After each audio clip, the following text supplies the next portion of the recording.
আশ্বিনের শারদ প্রাতে বেজে উঠেছে আলোক মঞ্জিত। ধরণীর বহিরাকাশে অন্তরিত মেঘমালা, প্রকৃতির অন্তরাকাশে জাগরিত জ্যোতির্ময়ী জগন্মাতার আগমন বার্তা।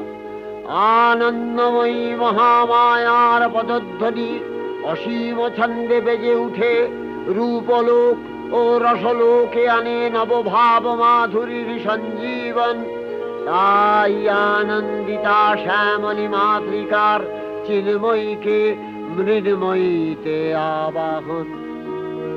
আজ চিৎশক্তি রূপিণী বিশ্বজননীর শারদশ্রী বিমণ্ডিতা প্রতিমা মন্দিরে মন্দিরে ধ্যান বোধিতা। সিংহস্থা শশিশেখরা